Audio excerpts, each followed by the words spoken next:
Hello everyone, my name is Josh Campbell and I'm one of the cloud engineers here at Nebulaworks. Have you been considering a metrics collection and monitoring tool for the services you deploy? If so, then you've come to the right place.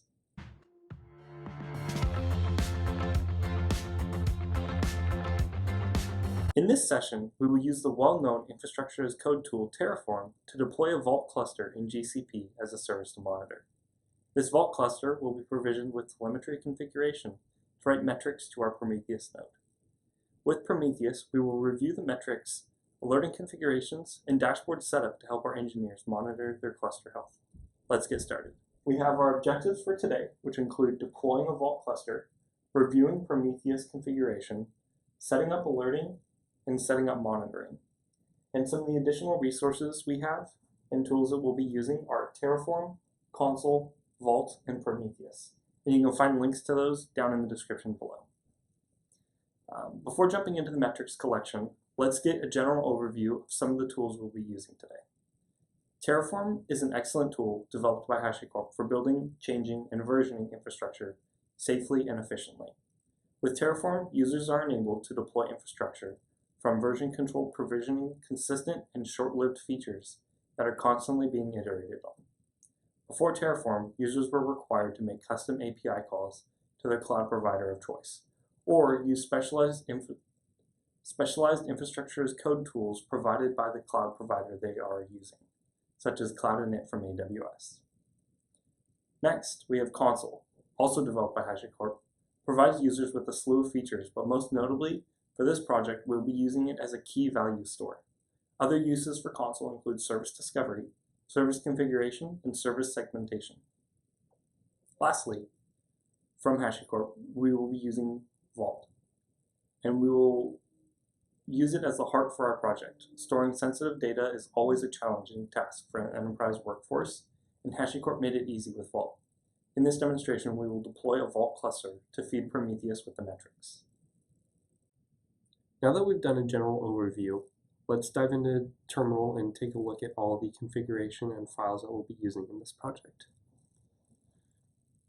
As you can see, I ran a tree command to print out all the files in my current directory. First, let's jump into the main.tf. As you can see, we're using the Google provider to connect to GCP, and all the variables that we'll be using, including credentials, region, project, and zone. And the only reason I specify them in variables is so that it's consistent across projects that I do. That way I can just reuse the same file. The only difference would be the project and credentials. Next, let's, I'll do an ls and grep for .tf.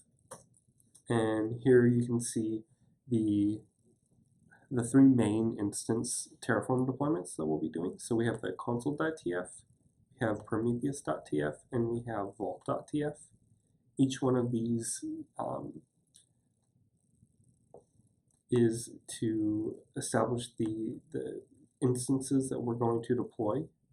So if we go into Consul.tf, we can take a look at the deployment for the Google Compute instance that I'm calling Consul, and I'm running a count, and that count is based off of a variable for the number of Consul instances I'm deploying. In this case, it would be 5.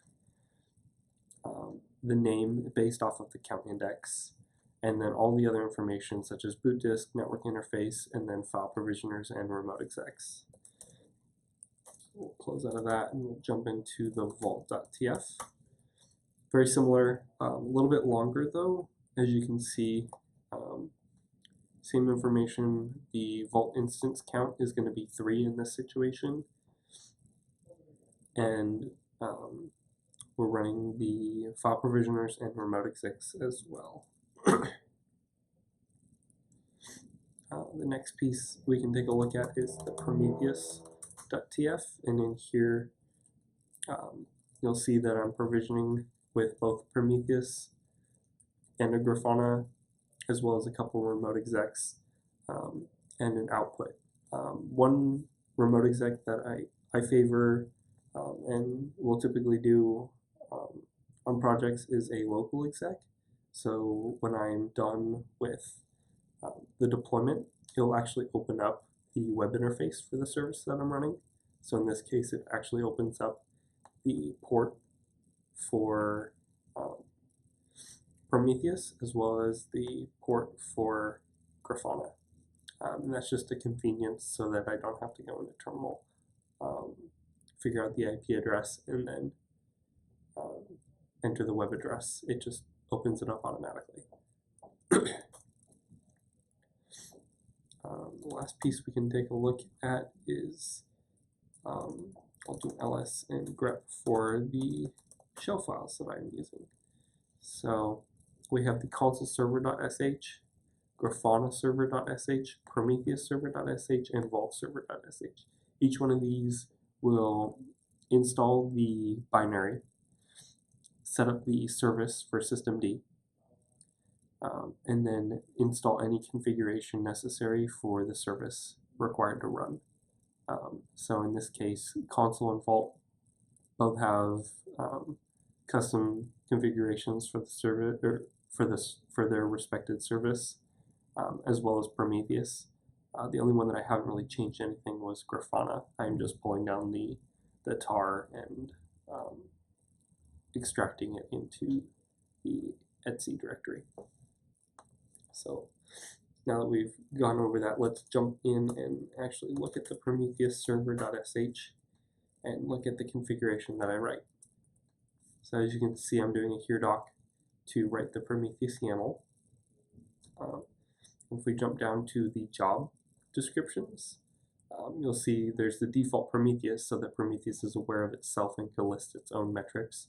But below that, we'll have a job called Vault and the configuration for the 3 different host names of my Vault instances, their schemes. So in this case, it's HTTPS, since we're advertising over HTTPS, and then since they're self-signed certs, I'm just skipping the verification on that. And the metrics path is custom for Vault rather than just default /metrics, how Prometheus would typically read from a service. We have to specify the entire path that Vault specifies in the documentation. Next, we have the Prometheus format and the bearer token. And the bearer token is a unique configuration where we will actually need to unseal Vault and establish a token, go into our Prometheus server, stop Prometheus, modify this configuration, populate it with the token, and then restart the service. Once that's done, we will start receiving Vault metrics, but when I do stand it up initially, we actually will not receive any Vault metrics to start out with. Next, we have the console job. In here, you'll see the host names for all 5 console nodes, the path that console uses, and the formatting for Prometheus. In this case, we're not advertising on HTTPS, so you won't see the schema or the TLS in secure skip verify. Next, let's view the Vault server.sh.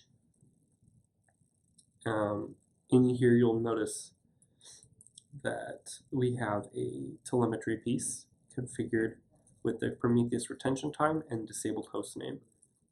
Prometheus is a little unique compared to other metrics databases, where rather than going and receiving data from the services themselves as a push from the service, Prometheus goes and gets data from the HTTP endpoints of that service. So it provides a little bit less of an overhead from the service itself and puts the action on Prometheus to continually grab those metrics. Here you'll see the Prometheus retention time is how long those metrics are displayed for. And then the disable host name true just allows for less redundant information, where the node name and the host name would just be repeated, essentially. Console is the same configuration, so if you were to go in the docs, you'll actually see that telemetry for console and Vault in both configuration files is the exact same. Now that we've reviewed all the configuration, let's run a Terraform apply, and while that's running, we can jump onto the whiteboard and go over the architecture for this deployment. Up here, we have our reference architecture with our single Prometheus node, our 3 Vault nodes, and our 5 console nodes. Of the 3 Vault nodes, the active Vault node, in this example we'll choose the middle one, will be displaying on sys. I believe it's v1, yes, it is v1 sys metrics as an HTTPS endpoint, and then each one of the console nodes will be displaying on v1 agent metrics. And Prometheus will go and it will capture the information from each one of these and store it in its database. And then the Grafana service running on this Prometheus node will then take those metrics from the Prometheus service and display it on our dashboard. So now that we've reviewed kind of how the architecture is going to run, let's jump back to terminal. Now that Terraform has finished applying, we now see that Prometheus has been started as well as Grafana. If we come into Prometheus and we go to status and targets, you'll see the list of all the different targets that we're running. We have console, Prometheus, and Vault. And as I discussed earlier, we see that Vault is at 0 of 3 up, and that's because of the token. But console has 5 of 5 up. So if we were to go into graph and we type console, you can see there's a bunch of different metrics and points that we can see. We can do like console, leader, barrier count, execute, and view the graph, and we'll see it's at 1. So let's go into Grafana, and we'll log in using the default login, admin, and we'll skip the password setup since it's just a cluster that I'm using as a demo. And we'll add a data source for Prometheus. Select localhost, save and test. And now that it's added, we can come in and we can import our dashboard that I generated. So we'll discard that, jump back over to Terraform, and I'll do a cat of vault console dashboard.json, and I'll paste that to my PB copy. Load it and import it. And as you can see, we have the console bytes allocated, and I've listed that with a description of bytes currently allocated to console on each respective node. So as you can see, the console or the instance name is listed, as well as the amount of memory being used by console on that node. And I've also added a graph that displays the current console leader. So it's based on time, and if we were to kill console on an instance, you'll actually see a new leader take leadership further down on the timeline, and this will continually change. We'll just add a refresh to this for every 10 seconds so that our dashboard is continually updating. So if we were to jump back into terminal and we do a gcloud compute ssh j Campbell console 1, as we can see, actually let's exit out of there, we'll do console 4, because as we can see here, console 4 is the active leader. And we'll do a sudo systemctl restart console.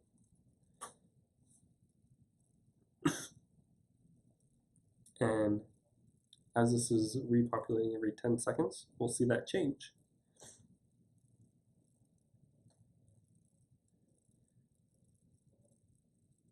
I can actually change it to 5 seconds, so it runs a little bit faster.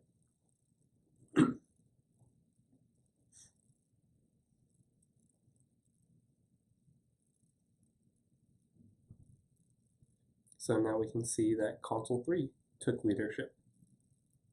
And every time a new leader is elected, this value will update and we'll see a new node listed below.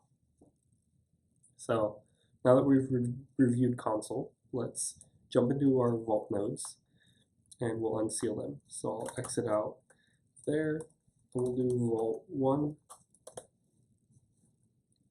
vault 2, and vault 3.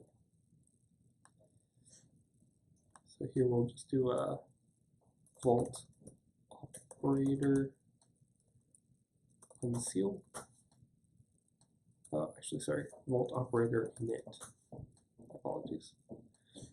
Here we'll see the list of keys and the root token. So typically you wouldn't use the root token, but just for simplicity's sake, I'm going to grab that root token. We'll jump into Prometheus. So we'll do gcloud compute SSH J Campbell Prometheus. We'll do a sudo vi etc Prometheus, and we'll modify that same YAML file with the bearer token, and we will insert the bearer token in there. We'll do a sudo systemctl restart Prometheus. So while that's restarting, we will unseal our vault instances. So we'll do vault operator unseal, and then just specify the token. I'll just copy that and reuse it on each one of these, and then jump onto the next token. Vault requires 3 tokens to unseal, so we'll come through now that we're on our second of 3 on the unseal process for each one of these. This next unseal will then determine the active node in our vault cluster. So HA enabled, and it says it's on standby.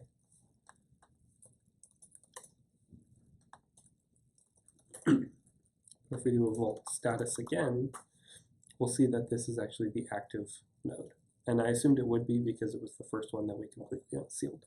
So now that we've unsealed it and we've added the token, we can jump back into Grafana, and we'll see that we are now getting the active vault node's memory usage, as well as the get and put requests of that node. From this whiteboarding session, we learned about the proper configuration and setup for a Prometheus node. This is only a glimpse at one tool in the metric space. For more information about the tools we discussed today, please check out the links in the description below. Thank you for joining us, and if you enjoyed this video, please like and subscribe to our channel as we are consistently pushing out new content. If you want more information regarding automation and how to implement it in your enterprise environment, please visit us here. See you next time.